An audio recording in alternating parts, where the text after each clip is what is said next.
मुख्यमंत्री योगी आदित्यनाथ ने डॉक्टर श्यामा प्रसाद मुखर्जी को भारत माता का महान सपूत, प्रखर स्वतंत्रता संग्राम सेनानी, शिक्षाविद बताया। मुख्यमंत्री ने कहा कि अनुच्छेद 370 के खिलाफ नेहरू सरकार की तुष्टीकरण की वह नीति जो देश की एकता और अखंडता को चुनौती दे रही थी, डॉक्टर मुखर्जी ने उसके खिलाफ शंखनाद किया था। प्रधानमंत्री नरेंद्र मोदी के नेतृत्व की भाजपा सरकार ने 2019 में कश्मीर में अनुच्छेद 370 समाप्त कर डॉक्टर मुखर्जी के सपनों को साकार किया और कश्मीर में भी बाबा साहेब डॉक्टर भीमराव अम्बेडकर द्वारा बनाए गए संविधान को प्रभावी ढंग से लागू किया गया। मुख्यमंत्री योगी आदित्यनाथ ने देश के पहले उद्योग एवं आपूर्ति मंत्री डॉक्टर श्यामा प्रसाद मुखर्जी को उनकी 125वीं जयंती पर उनके प्रति श्रद्धा निवेदित की। सीएम योगी ने सिविल अस्पताल स्थित उनकी प्रतिमा पर माल्यार्पण व पुष्प अर्चन भी किया।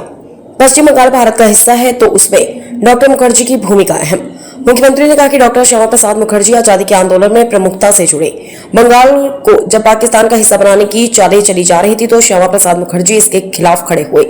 आज का पश्चिम बंगाल यदि भारत का हिस्सा है तो इसमें जिन महान नेताओं ने खुद को समर्पित कर आंदोलन का हिस्सा बनाया, इसके खिलाफ आवाज बुलंद की, उसमें डॉक्टर मुखर्जी का नाम प्रमुखता से लिया जा सकता है।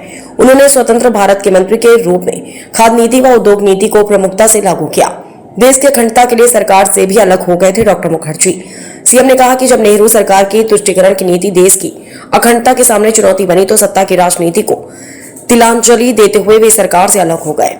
भारतीय जनसंघ के गठन के बाद संस्थापक अध्यक्ष के रूप में राष्ट्र की अखंडता के लिए उन्होंने एक देश में दो विधान, दो प्रधान व दो निशान नहीं चलेगा का उद्घोष करते हुए कश्मीर की परमिट प्रणाली का विरोध किया। इस पर उन्हें गिरफ्तार किया गया। 1953 में कश्मीर में ही उनका बलिदान हो गया। कार्यक्रम के दौरान उप मुख्यमंत्री ब्रिजेश पाठक, प्रदेश सरकार के मंत्री सूर्य प्रताप शाही, स्वतंत्र देव सिंह, कपिल देव अग्रवाल, विधायक नीरज बोरा, विधान परिषद सदस्य मुकेश शर्मा, पूर्व विधायक सुरेश तिवारी, भाजपा के महानगर अध्यक्ष आनंद द्विवेदी आदि मौजूद रहे। डॉक्टर श्यामा प्रसाद मुखर्जी जी 1901 में बंगाल की धरती में उनका जन्म हुआ।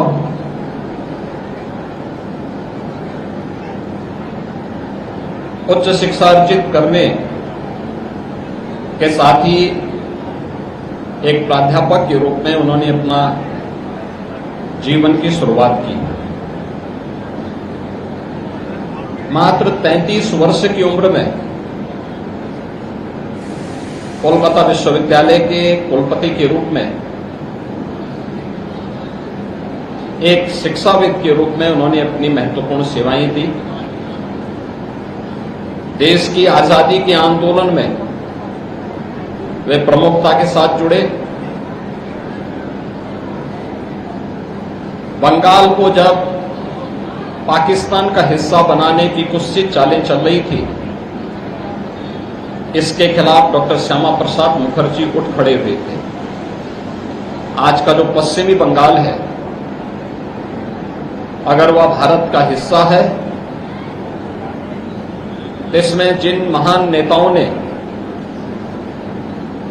अपने आप को समर्पित करके उस आंदोलन का हिस्सा बनाया था और इसके खिलाफ आवाज बुलंद की थी, उसमें डॉक्टर श्यामा प्रसाद मुखर्जी जी का नाम प्रमुखता से लिया जा सकता है। स्वतंत्र भारत में देश के खाद्य और उद्योग मंत्री के रूप में उन्होंने देश के अंदर खाद्य नीति को और उद्योग नीति को प्रमुखता के साथ लागू करने का कार्य किया। लेकिन जब नेहरू सरकार की तुष्टीकरण की नीति देश की अखंडता के सामने चुनौती बनी, तो उन्होंने सत्ता की राजनीति को तिलांजलि देते हुए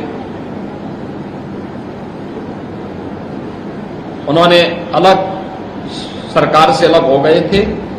भारतीय जनसंघ के गठन के बाद भारतीय जनसंघ के संस्थापक अध्यक्ष के रूप में उन्होंने देश की अखंडता के लिए एक देश में दो विधान, दो प्रधान और दो निशान नहीं चलेंगे का उद्घोष करते हुए